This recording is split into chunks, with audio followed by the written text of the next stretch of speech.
Hello and welcome to Lansing Pulse. I'm Ken Miller, joined by City Administrator Tim Vandall. Tim, some big news on the Lansing residential housing front. Actually, last night, we're recording this on November 22nd. It's been recently announced that a developer is looking to build a lot of housing in phases, and this would be off of East McIntyre Road. What can you tell us about this project? Yeah, so first off, that was on the City Council's agenda last night. The voluntary annexation was approved 5-3 by the City Council. And a little bit of background on the meeting last night, too. Some of the residents from nearby properties came by to ask a lot of questions and voice some thoughts. And, to be honest, a lot of their thoughts were intelligent, valid thoughts. The thing that's kind of challenging is that annexation last night. That was step one. The city hasn't received a preliminary plat. We haven't received a definitive layout or anything. So while some of the residents were asking about traffic or water drainage or density, things like that, we just didn't have the answers for that last night because annexation is the first step of probably 10 or 20 steps. Sure. But I know the developer is looking at building, it would be in the hundreds of single-family homes, and I think that's something that's appealing to the City Council. During the platting process, that will go before the Planning Commission, and the Planning Commission will review the plats. They'll review the layouts. They'll review how wide the lots are to ensure it meets our rules. Right. They'll ensure that it meets our no net runoff policy, which means I can't build my house right on my property line and have all my drainage go into your house. Right. So those are the types of things the Planning Commission will review over the next few months. The other thing that I think is noteworthy too, and some of these residents who brought it up last night were bringing this up, how do they find out about these meetings and things like that? And our Community and Economic Development Director, Josh Gensler, brought up this great point that, people within 600 feet are going to be receiving letters that the plat is going to be discussed, right, or if it is going to be rezoned or whatever. So there will be lots of chances for us to review this, to make sure it's a right fit for Lansing, and to hopefully alleviate some of the concerns of the property owners who were there last night. The one thing that I'll say, and again, it is challenging because we haven't received a plat or layout from the gentleman yet, but I know one of the residents who was there last night said something to the effect of, if someone was building $800,000 homes, he would be in favor of it. I don't think the developer is looking at building $800,000 homes. And I think, again, what the council's goal over the last year and a half to 2 years was, let's find someone who can build homes that teachers can live in, that police officers can live in. More affordable. Affordable. Right. I think their goal is single-family homes in the low 300s. And that's the thing, too, where there is this sort of trade-off. The bigger the lots become, the more expensive the houses become as a result of that. So again, these are the types of things that the Planning Commission will be reviewing over the next couple of months, and that's the type of thing that the council will have to evaluate too. Well, and one other additional thought there, you talked about notification, and the immediate neighbors within 600 feet, I think, are going to get letters. They're going to be prompted when these meetings occur. At any time, you can go to the Lansing website, and our social media, because we put the agendas for both the Planning Commission and the City Council at least 2 days in advance. So if you're not within that 600 feet of influence there, you can find out about these meetings and attend and comment if you want. So we're not trying to hide anything here. We want everybody to be aware and to have the ability to comment. Okay, it's been a couple of months since we last produced a video. A lot has transpired in that time. Probably nobody knows that better than you. So we'll start off with an update on the soon-to-be operating Lansing Fire Department. The transition from Leavenworth County Fire District number 1 to the Lansing Fire Department, this has been a 6-year process. In the last few months, we've hired Joe Gates to be the chief, effective January 1st. Right now, he's the interim chief of Leavenworth County Fire District number 1, but we're excited to have Chief Gates join the team. He's been a firefighter for 20 years. He's been a captain for, I think, almost a decade.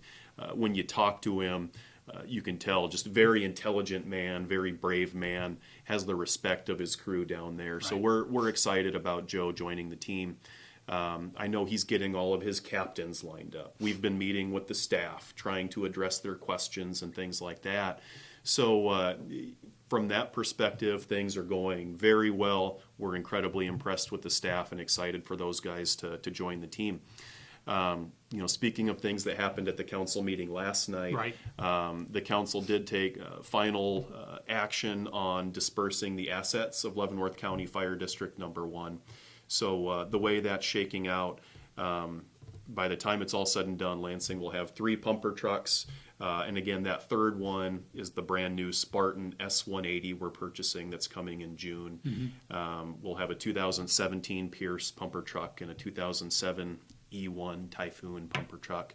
We'll have you know the lingo. I do. I've been learning so much the last couple of years. But we'll have a 2011 Dodge brush truck, a 2007 one-ton Chevy that we might convert into a smaller brush truck, and then there's a 2024 Command vehicle we would be receiving also. Getting back to that new pumper truck that we just purchased. Fire equipment is expensive, right?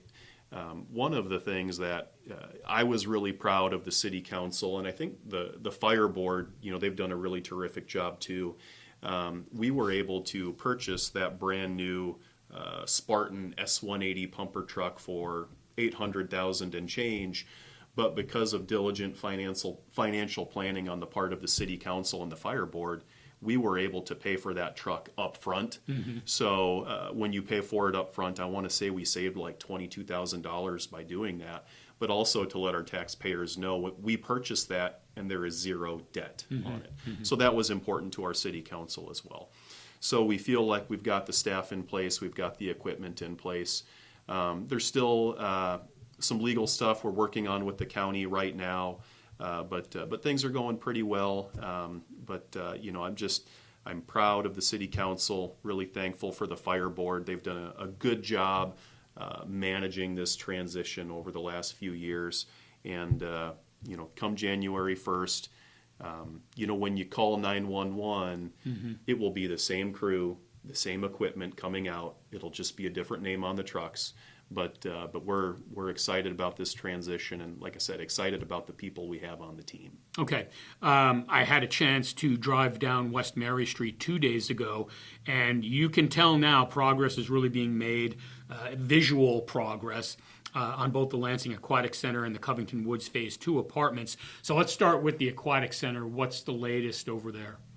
It's been kind of fun when you drive down West Mary Street. You can start to see the building rise out of the ground. There's like a skyline there. It is kind of cool. So, but on the pool, I know it was the contractor's big goal to get those buildings done before snow hits, so they can work on a lot of the interior of those buildings over the winter.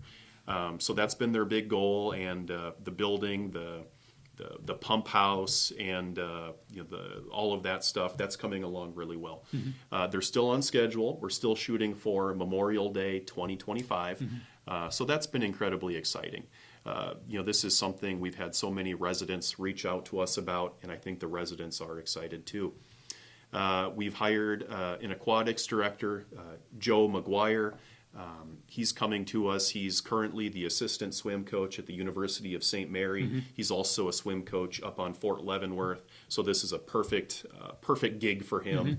We're excited to have him join the team. We're currently in the process of hiring a few assistant aquatics directors. And then once that's done, we'll start hiring lifeguards, maybe in January. But that's really taking shape. That's coming along. So that's been exciting. A brand new department coming from nowhere. So it's been a lot. And then you had asked about the apartment project that's going on as well. That is a 50-unit apartment complex also on West Mary Street. And that's also been exciting. I think they're hopeful to be done in late August 2025 or the beginning of September 2025. But, that really is going to fill a niche in Lansing. Again, the thing the council kept talking about was, we would have people build $450,000 and $500,000 Sure. homes in Lansing. We would have that, but we struggled finding places to live for people who didn't have the resources to live in $500,000 homes.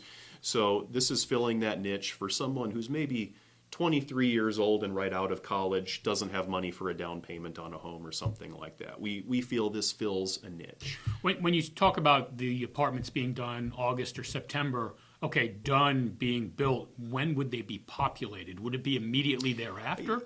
I think they're hoping for the fall. Okay, Yeah. okay. But again, that's another thing. It's such a large project. Well, for Lansing anyway, 50 units is a lot for us. Sure. But it's such a large project. There's things that could happen that could delay it. That's possible.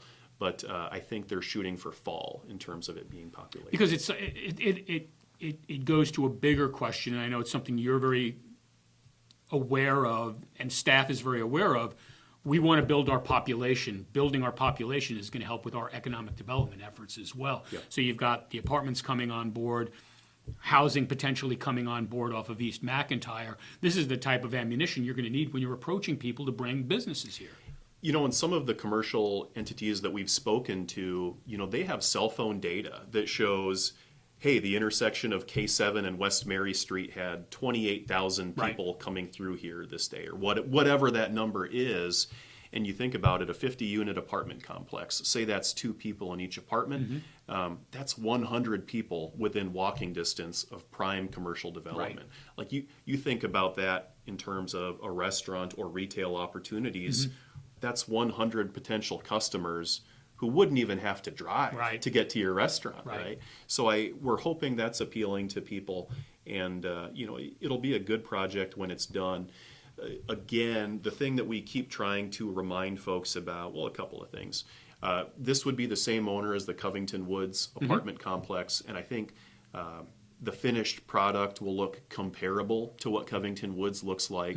And you see Covington Woods now, and there's nice balconies, there's brick facades. It's a nice apartment complex. So it's a different owner than the Lansing Heights property, but it's the same owner as the Covington Woods property. The other thing that we would remind folks about, I think there had been a lot of discussion about how the rents are structured and everything like that.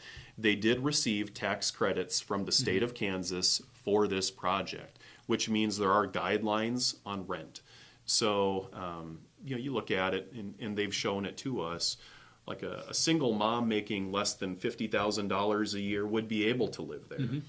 A teacher living by herself who makes $42,000 a year could live there. Somebody hauling in $100,000 would not make the cut.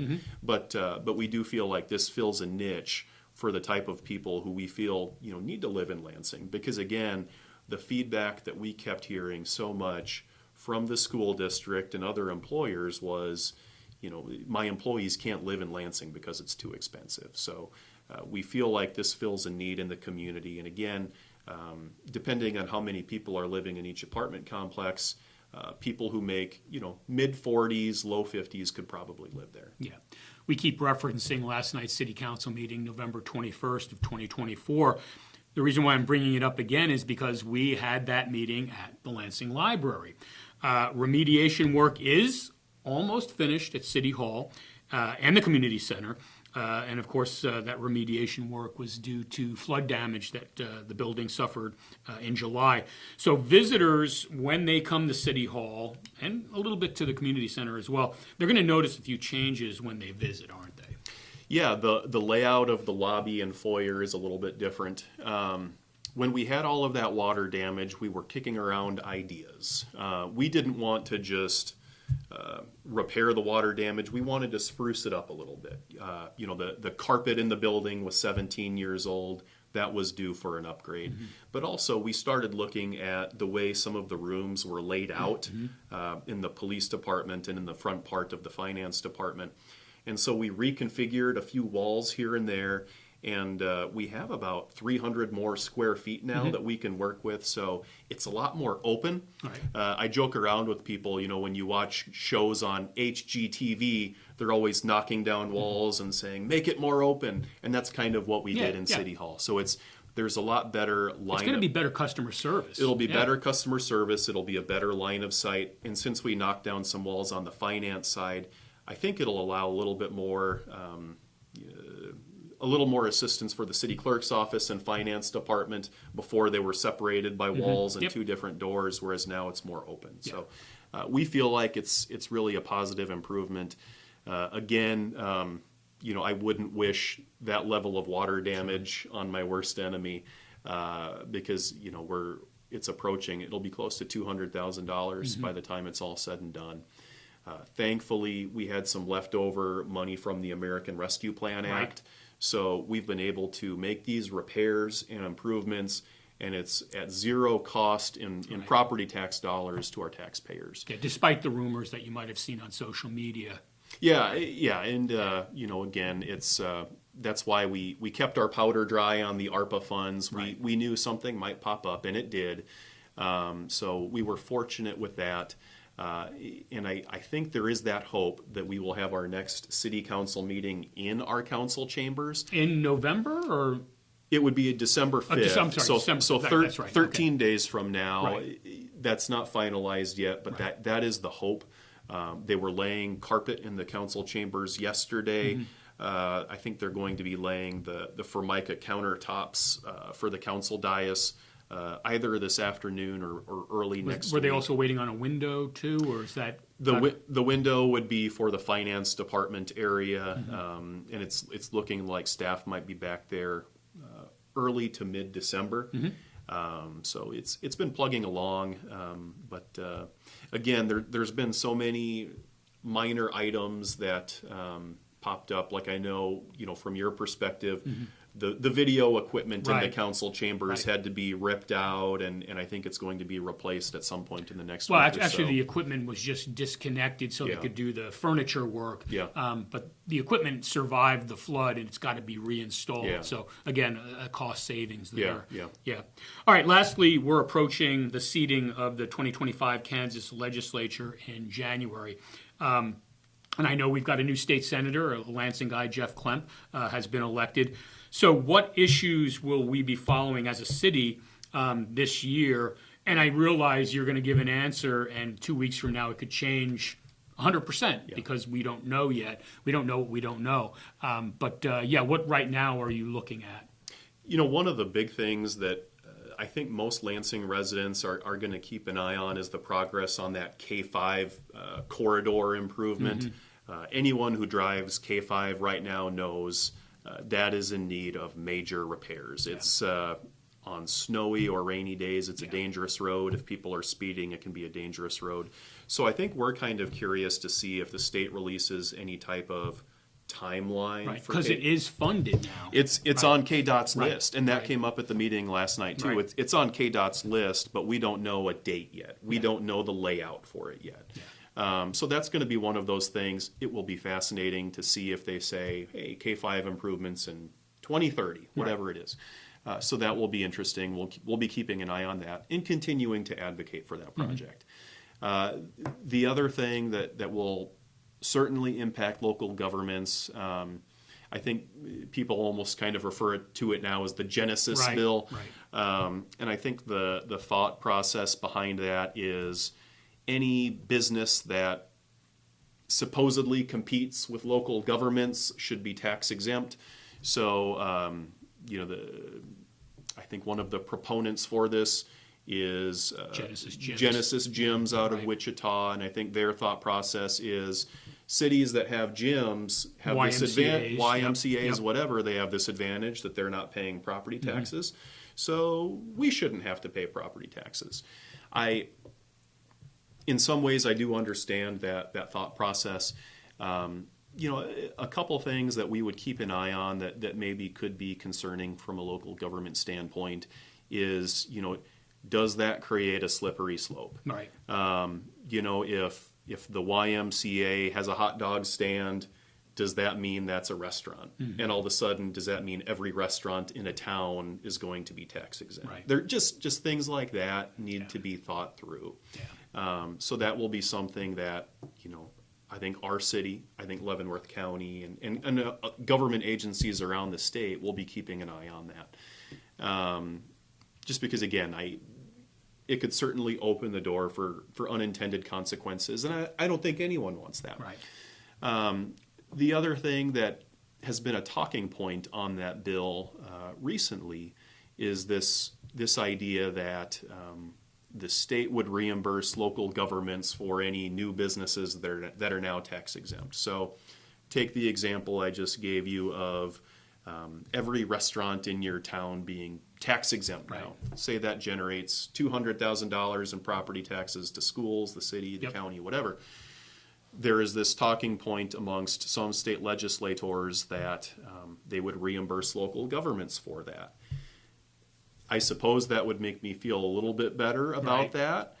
However, there have been other things that have come up. LAVTR. Yeah, there have been other things that have come up in the state of Kansas in the last decade or so that local governments have not been reimbursed for. And, that's one of the things that does give me pause. Right. But again, that's something that we'll continue to evaluate. One of the things that I would say, I've been so thankful for Dave Bueller. He's been a great representative for Lansing. I know he's texted me a couple of times to get my thoughts on things, and I really appreciate that. And he's a great advocate for Lansing. And regardless of whether there's agreement or disagreement or whatever, I appreciate that Representative Bueller reaches out to us to get our opinion on things. And I think the relationship with Senator-elect Klemp will be similar. We have a good relationship with him. I went on a tour of LCF with him several months ago. He's a sharp guy, and I look forward to a comparable relationship with him that we have with Representative Bueller. So it'll be interesting to see how all of that shakes out, though. But again, those are the two big things that me as the Lansing City Administrator and a local government junkie will kind of keep an eye on this legislative session. All right. I've been speaking with City Administrator Tim Vandall for Lansing Pulse. I'm Ken Miller.